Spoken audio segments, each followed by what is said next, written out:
What is up, YouTube family? Guys. Thank you guys for tuning back into Wilburn Shenanigans. Well, we always bring the shenanigans on this channel, but before we dive in, if you're new, hit that subscribe button for us. Help us reach our goal of 100K this year to hang that plaque.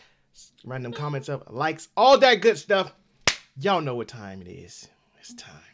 But we going into artists who destroyed their careers in seconds. I'm curious to know who on this list. I wonder if I know any. I know a few probably on top of my mind right now. That's probably on this list, but we gonna find out. Artists' careers were never the same after one incident, whether it was from their own terrible decisions or a minor misstep that got blown out of proportion. Today we are going to discuss them all, starting with Macklemore, who leaked a text message that made everyone question what they thought they knew about him. In 2012 and 2013, you could not go anywhere without hearing the song Thrift Shop. Far from your typical rap song, Macklemore flexed $20 and had suburban moms dancing to his funky saxophone. This song spent 6 weeks at #1 on the Billboard Hot 100. Mac had one-hit wonder written all over him. He carried the most stereotypical white rapper image that is perceived as corny by hip-hop culture, but he proved everyone wrong with his second hit, Can't Hold Us, which spent 5 weeks at the #1 spot. So this track was definitely more of a standard pop track, but 2 Billboard #1s in his first year as a mainstream artist stamped that he was a force to be reckoned with. However, it was all about to come crashing down. I always wonder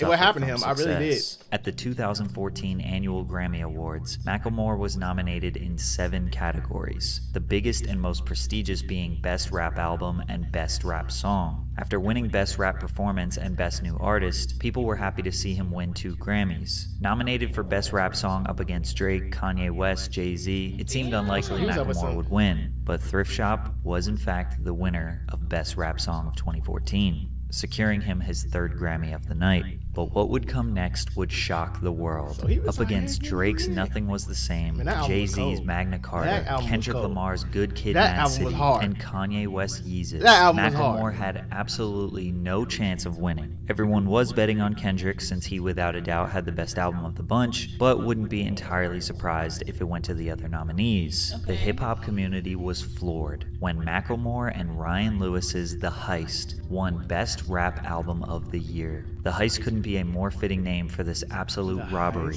Macklemore was being cooked by the hip-hop community online, reminding him in every comment section that he didn't deserve to win. He felt so much pressure that he decided to text Kendrick Lamar and apologize. "You got robbed. I wanted you to win. You should have. It's weird and sucks that I robbed you. I was gonna say that during the speech, then the music started playing during my speech and I froze. Anyway, you know what it is. Congrats on this year and your music. Appreciate you as an artist and as a friend. Much love." We wouldn't have ever seen this text if Macklemore didn't post it to social media, which made it even worse and looked like he was just trying to get him to because it's like you can't. What's bad about that? You can't. You gotta take your flowers. You just gotta take your flowers around. I don't feel like you did your thing. You just gotta take it. Just take your flowers with the public. Did you ever feel any way about him posting the text message or anything like that? Yeah, I think it was uncalled for, to be 100 with you. When he sent it to me, I was like, okay, you know, I could see him feeling that type of way because he a good dude. But I think for confirmation from the world, you know, he probably felt like he had to put it out there, which he didn't need to do. He didn't need to do, but I don't take nothing away from him anyway because I know where his heart is at, he cool. Despite Kendrick being cordial and saying that Macklemore meant well, hip-hop fans could never truly accept Macklemore as a part of the culture. They thought he was disingenuous, and they didn't really like his music in the first place, so this was an easy excuse to forget about him. He stepped out of the limelight, and many people suggest his music was never as ambitious ever again. He felt guilt, and that guilt ate him alive. His 2016 album, This Unruly Mess I Made, sold just 61,000 copies in the first week. Him and Ryan Lewis split up shortly after, and Mac released another solo album, Gemini, that did decent amongst his fan base, but ultimately, he hasn't had any major mainstream success in almost a decade. But unlike Macklemore, DaBaby refused to apologize to anyone, which is leading to one of the dumbest downfalls of all time. He fell off too, though. Baby exploded onto the mainstream rap scene in 2019 with his hit song Suge, which peaked at #7 on the Billboard Hot 100. In a world of repetitive melodic trap, DaBaby felt fresh and exciting, providing us with bouncy and fun bangers. He dominated for the next 2 years, constantly having multiple singles on the Billboard Hot 100, and he was in regular rotation on the radio. His track Rockstar with Roddy Ricch was the #1 song for 7 weeks straight, a very tough thing to do as a hip-hop hip-hop artist, but DaBaby was always known for having a bold personality. He was the type to say whatever he wanted, and if you had a problem, he was more than willing to handle it. He even killed a guy in Walmart. Don't worry, it was self-defense. Well, in July of 2021, on the stage at Rolling Loud, his loose lips got him in major trouble. Maybe some that he can't recover from. You didn't show up today with HIV, AIDS, any of them deadly sexually transmitted diseases that'll make you die in 2-3 weeks. Put a cell phone light in the air. Lady, if your pussy smell like water, put a cell phone light in the air. Fellas, lights up. Fellas, if you ain't sucking nigga in the parking lot, put your cell phone lights in the air. Completely unprovoked and for no reason. Fellas, if you ain't sucking in the parking lot, put your cell phone light up. So basically, he took a shot at the gay community. He could have had some in his crowd. What was that? I was like, wait, what is DaBaby was thinking about gay men and what they do in their free time while he was on stage performing. He referred to people with AIDS as dirty and will likely die soon from the illness. Both statements are categorically and factually untrue. The clip was shared onto the internet and sent millions of people into an uproar. DaBaby addressed this on his Instagram. Weird though. Now that I think about it, to say like if you ain't got HIV, put your cell phone up. Like there's people who got it. And it's not by choice. Yeah, like that's the thing. Like, and it's sometimes you don't get it because you being nasty. Some people get it because somebody had it and gave it to them. Yeah, he thinks it only. Yeah, that one I can see. Yeah, I see why he got fired. Yeah, and clarified his message. I wasn't going on no rant. That's called a call to action. That's what that's called. Because I'm a live performer. I'm the best live performer. I'm the live show killer. You interact with your fans. You get what I'm saying? That's not interacting. Because what if half of them wasn't even, you know? Yeah. Straight. You want to know why?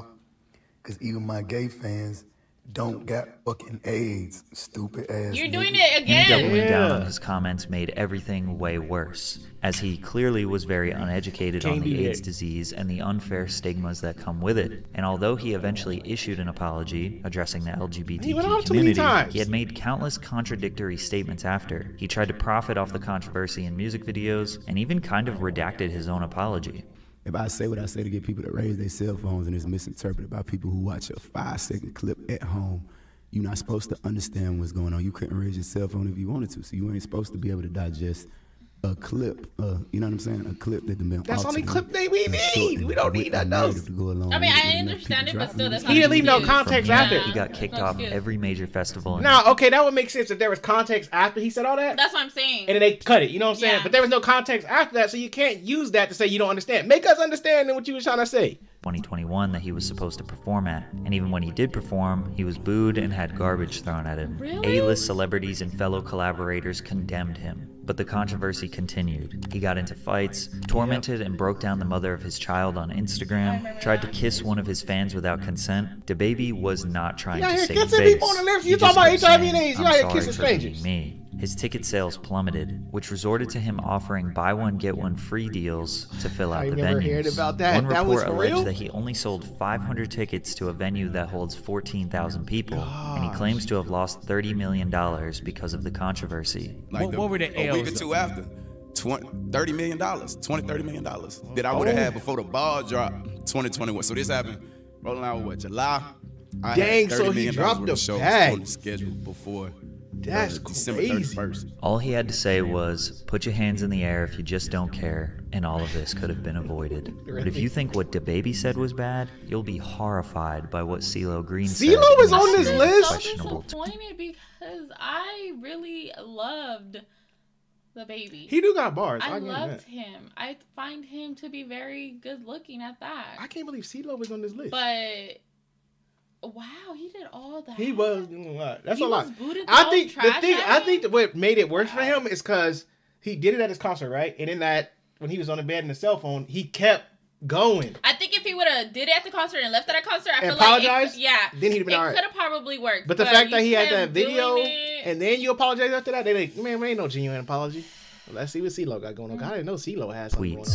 If you don't remember the name CeeLo Green or his previous duo Gnarls Barkley, you definitely remember his two most iconic songs, Crazy and Forget You. Crazy peaked at #2 on the Billboard Hot 100 and spent 29 weeks on the chart. Forget You, which he released solo 4 years later, also went #2 on the Hot 100 after spending almost a full year on the charts. CeeLo had a very unique voice and was undeniably talented. He pretty much only gave us 2 hits, but was an ever-present pop pop culture figure throughout the early 2010s. Whether he was hosting an award show, his own reality show, voice acting, or being a judge on The Voice, CeeLo was loved and appreciated, until some shocking allegations arose. I remember when his daughter was on My Super Sweet 16. I watched that episode. I didn't see that. CeeLo was accused by a 33-year-old woman he dined with at a downtown Los Angeles sushi restaurant of placing ecstasy, also known as MDMA or Molly, in her drink. The woman later told Los Angeles police detectives she woke up naked in bed in her hotel room with Green. CeeLo allegedly admitted to law enforcement that he took ecstasy, but denied drugging the woman's drink or committing sexual assault. CeeLo's sexual assault charges were dropped after prosecutors concluded there wasn't enough evidence to take that accusation to court, but he was found guilty on drug charges, which landed him 3 years probation. But it wasn't the nature of the charges that ruined his career, it's what he said on Twitter after the case. After being criticized by people in public tweets, he decided to respond. Women who have really been R-worded, remember, but point taken. So if I tried but did not succeed, but the person said I did, then what really happened? When someone breaks in a home, there is broken glass. Where is your plausible proof anyone was R-worded? If someone passed out, they're not even with you consciously. So with implies consent. It's hard to see what point he was trying to make here. It sounds like he's trying to say, oh, you drugged, how you gonna know? That's what I got from every last one of them. You're drugged. How are you gonna know I'm raping you? R-word, sorry. How are you gonna know that if you're drugged? So that you're saying you did. But wouldn't they have been able to do like testing on her and stuff like that if she was?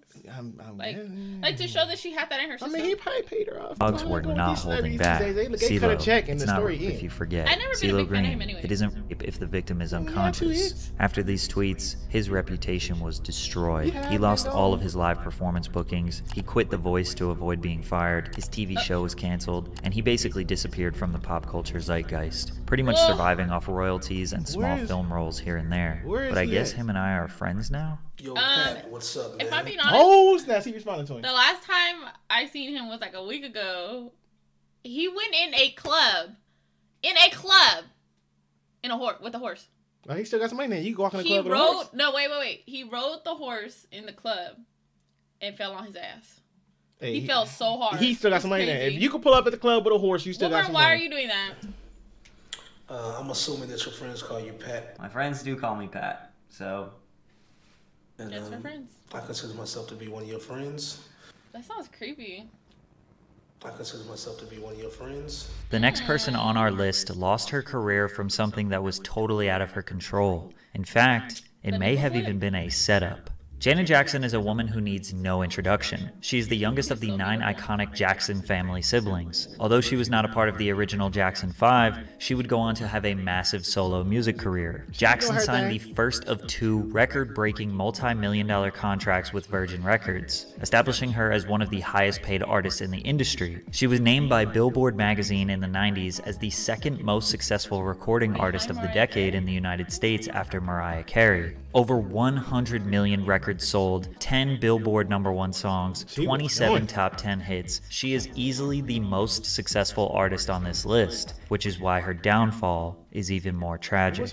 The Super Bowl in America is always the most watched televised program every year, with an average of around 100 million people watching the game. The halftime show has historically been a major milestone in an artist's career, as it is the biggest stage they will likely ever be on. In 2004, Janet Jackson was asked to do the show, but not by herself, which was surprising since she easily had enough hits to do a full set. Instead, she only got to perform 2 of her songs. The other time was filled out by Justin Timberlake, Diddy, Nelly, Kid Rock, and Jessica Simpson. The very last song of the performance was Justin's hit song, Rock Your Body, in which Janet assisted him. The 2 met at the center of the stage to pose for the grand finale. Justin reaches across Janet's body and pulls off the chest piece of her costume, exposing her breast to 90 million people. The wardrobe malfunction is considered the biggest controversy in televised history. This incident was actually the inspiration for YouTube because of the difficulty finding footage to rewatch online. Now, to some degree, this was planned. Justin's intention was to pull the leather piece off her chest and expose the red underneath. but he ripped too much. In the split second the camera was on Janet, you can see her look down in shock. She tried to cover herself while Timberlake stood holding the ripped pieces of her costume and bra. The FCC received more than 500,000 complaints after the performance. Come, you don't know, because you know what? No, we not gonna do that. It went black AF right after it happened, so y'all didn't get to see much of it. Not even that. It's accidental. How you gonna sue for an accidental malfunction? Like, y'all know y'all want to see Janet's titties. Trying to play it off. Act like y'all. That's them Karens calling in. My 3-year-old saw that titty sitting there. Okay, girl, he done seen your titty when you was breastfeeding. Relax. It's a titty. Calm down. The fact that CBS was fined $550,000, and the halftime sponsor AOL demanded a return of the $10 million advertising cost they paid to the NFL. Justin apologized, MTV apologized, Janet apologized, even though she later regretted it because it was an accident. The media went into an all-out frenzy. The FCC investigated the halftime show to see if this was a planned media stunt meant to shock the world, citing that because she was wearing a nipple covering, that was evidence this was all set up. Class action lawsuits were filed against Janet by random citizens, claiming that her sexually explicit performance deserved maximum punitive damages. Every talk show host in the nation dragged her. Viacom had to pay out $3.5 million to settle various indecent. I don't think it was that serious for people to like really complain about it if like hypothetically their kid accidentally seen it. My thing is if you really see the video, when it happened, it completely went black. But they already said why you have to go. You have to like rewind, zoom in, do all some extra stuff because they say you couldn't even really see it that much. It's already, but it says a malfunction. He was supposed to rip the black, and the red came on. And two, my thing is, I don't think it should have ended. Y'all still, how many of these people didn't watch shows like Game of Thrones and all these shows that got naked nudity all through it? Y'all ain't calling them saying it's on my TV. I saw it. Like. This is a malfunction, and she had a nipple cover on. Like, y'all doing... It's a reach. Complaints. So they went and banned all radio and TV stations that they owned from playing any of Janet Jackson's music. Oh my God. Janet was blackballed from the music industry over an accident. And Justin was not punished at all, even though it was definitely his fault. There is no doubt her punishment was unfair and likely due to her gender and race. Her career after that wasn't totally dismantled. She did have a #1 album, a Grammy nomination, some light Billboard presence, but this incident lingered like a dark cloud over her head for many years, and slowly she faded out of the mainstream. I am one of those women who have been gagged, both literally and emotionally, women who have been abused, women who have been intimidated, women who have lived in fear. I stand with you. You are my sisters. However, today, most people can all agree that this was just an overreaction, and she is still highly regarded as one of the most iconic pop stars of all time. Overreacting to small mistakes seemed to be common in the early 2000s, because this next artist's career was destroyed by something so small, it's almost unbelievable. Ashley Simpson was the younger sister of the already famous pop star Jessica Simpson, who was a multi-platinum Billboard charting recording artist. She also had her own MTV show. Newlyweds, Nick and Jessica was one of the most popular programs on the network. MTV wanted to capitalize on the Simpson sisters' newfound fame and gave Ashley her own series called The Ashley Simpson Show. The series ran for 2 seasons and aired every week on MTV directly after Jessica's show. Viewers who were invested in Jess were introduced to Ashley immediately after. Ashley was desperate to not live in the shadows of her sister. She dyed her naturally blonde hair brown and built a pop-punk image to complement her pop-rock music. Her album's lead single, Pieces of Me, became an instant hit in the United States. The song peaked at #5 on the US Billboard Hot 100 and sold over 500,000 copies nationwide. Ashley's debut album was released soon after, with an estimated 398,000 copies sold in its first week. Worldwide, the album sold more than 5 million copies. She had a bigger debut than her sister, but her career ended just before it took off. Saturday Night Live, 2004. Ashley Simpson was set to perform her single Pieces of Me when this happened. On a Monday, I am waiting. Tuesday, I am fading. She's not singing. Is that why? You might be kind of confused as to what happened. Yes, basically, the backing vocals started playing before Ashley expected them, as it was her intention to lip-sync her performance, but instead of trying to catch up to the song, she stood there in a panic, then hit this extremely awkward jig dance twice, before ultimately exiting the stage without saying anything. The show cut to commercial, and when it came back, she blamed her band. Ladies and gentlemen, What can I say? Live TV. Exactly. I feel so That's bad my bands are playing the wrong crazy. song. So the band messed up. It's always somebody else's fault. You know what? Wait, because I mean, look it up first though. You know who her husband is? I don't even know. I just told you. I didn't even know she had a sister. If I'm right, her husband is the one that plays in ATL, Diana Ross's son. You don't know him? Yeah, I know he is, but I don't know his name, like real name. Let me see. Let me make sure because I don't want to get it wrong. Ashley. And what made you think of that? Because husband. Because I thought it was crazy because I have found out. Yeah, that's her husband, Diana Ross's. Isn't that Diana Ross' son? Mm-hmm. Yeah, that's her husband. They had a baby and everything. That's crazy. I know that. If you didn't know that, now you do. She is married to Diana Ross. If she just told the truth right away, she may have been able to avoid the backlash. But instead, Ashley became a laughingstock. That's so foul. That's jacked up. So her career died.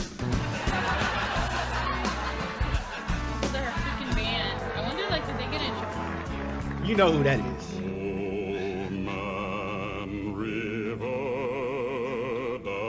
I know that's the Simpsons. I need a Family Guy or the Simpsons. I know one of them then did it. That's me.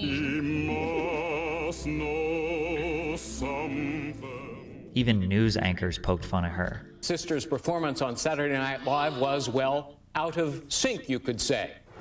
That's so we had to do messed that. up. It was just our own little lip-syncing adventure. We were mocking her. At just 19, she was publicly ridiculed by the world. And this is all... What if she... Why didn't they just restart and let her sing like... Because she already had messed up. But what if she really did sound like that? Especially ridiculous considering today's standards are much lower. It almost feels like lip syncing isn't even a real thing anymore. Half of my favorite artists at their live shows just let the song play, jump around, and yell random ad-libs. Even though Ashley was a decent performer, and she did have an opportunity to redeem herself on various late-night shows, nobody cared. Nobody wanted to give her a second chance. It was too much fun to make jokes and boo her off stage.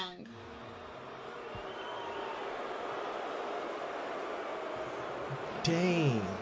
She did have a moderate comeback with her single Boyfriend in 2005, and her second album eventually selling 3 million copies worldwide, but she had already seen the peak of her music career, and as it slowly dwindled away, she maintained her relevance in the 2010s through relationships, various television projects, and her own social media. But the last person on our list has the most unexpected, shocking, and horrifying incidents that landed them in prison. In 2015, the world was dancing to Silento's hit song, Watch Me. The song paired with the massive viral dance, the whip and the nay-nay. All of social media was flooded with videos of people doing the dance. With Vine and Instagram peaking in popularity, Silento laid the foundation for what would become extremely normal on TikTok many years later. He performed at award shows, on Nickelodeon, every talk show in America. The virality got the single to number 3 on the Billboard Hot 100, as well as 1.8 billion views on YouTube.